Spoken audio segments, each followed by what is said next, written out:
Assalamualaikum warahmatullahi wabarakatuh. Bismillahirrahmanirrahim. Alhamdulillahirabbil alamin. Allahumma shalli wa sallim ala sayyidina Muhammadin wa ala alihi wa sahbihi ajmain, amma ba'du. Saudara-saudara yang dirahmati Allah Subhanahu wa taala, banyak pertanyaan bahwasanya bolehkah ketika tanggal 1 Syawal atau hari raya Idul Fitri jatuh pada hari Jumat, kita tidak melaksanakan sholat Jumat. Ini banyak sekali, ramai di mana-mana. Lalu sebenarnya bagaimana kajian hukumnya? Jadi memang ada satu hadis yang diriwayatkan oleh Zaid bin Arqam sebagai berikut. Shallal Id tsumma rakhasa fil Jum'ah. Rasulullah SAW pernah menjalankan sholat Id di hari Jumat, kemudian memberikan keringanan terhadap sholat Jum'ah, memberikan rukhsah. Dawuhnya Rasulullah SAW begini, man sya'a ayyusalliya falyusalli. Barang siapa yang kemudian ingin melaksanakan sholat Jumat, ya silahkan laksanakan.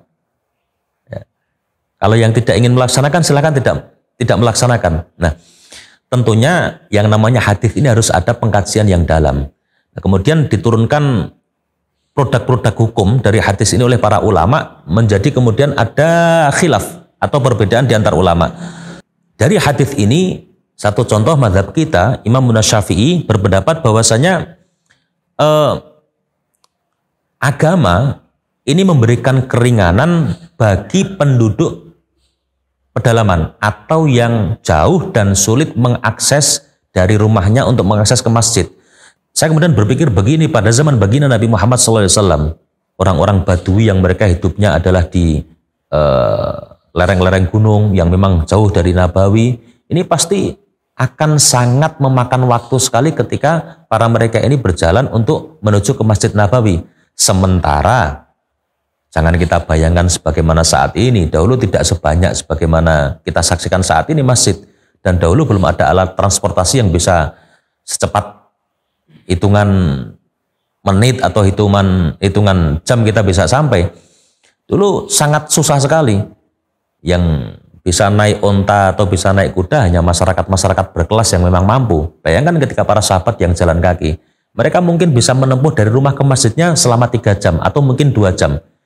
Ini bisa dibayangkan ketika setelah melaksanakan sholat Id, selesai sholat Id umpamanya, selesai jam 8 atau jam 9 saja, para mereka ini kembali ke rumahnya, nanti sudah tidak bisa untuk bisa mendapatkan sholat Jumat bersama baginda Nabi Muhammad SAW. Nah, oleh karenanya, ya, kemudian dalam mazhab Syafi'i berpandangan bahwasanya untuk penduduk pedalaman atau masyarakat yang akses menuju ke masjid ini jauh ataupun susah, maka mendapatkan rukhsah keringanan sholat Jumat.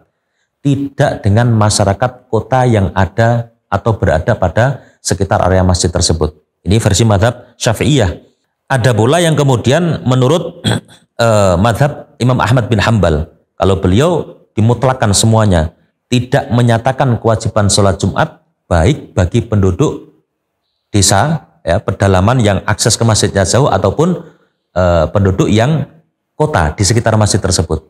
Hanya saja yang perlu kita kaji adalah bagaimana ketika konteksnya di negara Kesatuan Republik Indonesia yang bahkan kita itu punya satu daerah atau satu pulau, satu wilayah yang dikenal dengan 1000 masjid. Masa iya jauh dari masjid? Nah, artinya ilat hukumnya atau yang mendasari rukhsah atau keringanan ini sudah hilang. Nah, maka baiknya bagaimana?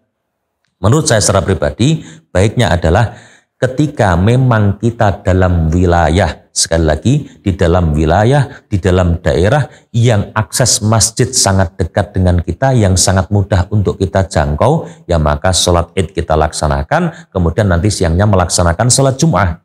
Lain halnya mungkin saudara-saudara kita yang ada di daerah pedalaman, misalkan di luar Jawa, di Papua atau mungkin di mana yang memang masjid sangat sedikit sekali dan akses menuju masjid ini masih sangat jauh, silakan bisa menggunakan rukhsah ini. Nah, maka kemudian kesimpulan dari jawaban apakah boleh ketika hari raya Idul Fitri atau tanggal 1 Syawal jatuh pada hari Jumat, setelah kita melaksanakan sholat Id kita diperkenankan untuk tidak melaksanakan sholat Jumat, maka jawabannya tafsil. Apabila kita di sekitaran atau berdomisili di wilayah yang memang masjid dekat dengan kediaman kita dan mudah untuk kita akses, ya sudah, kita sholat Id, kemudian nanti siangnya sholat Jumat. Tapi ketika memang kondisi kediaman kita jauh dari masjid dan susah untuk mengakses ke masjid karena kondisi letak geografis tempat kita tinggal, kita nggak punya kendaraan dan seterusnya, maka tidak mengapa panjenengan nanti setelah sholat id pulang, lanjutkan di rumah, tidak melaksanakan sholat Jumat, tapi tetap diganti sholat zuhur.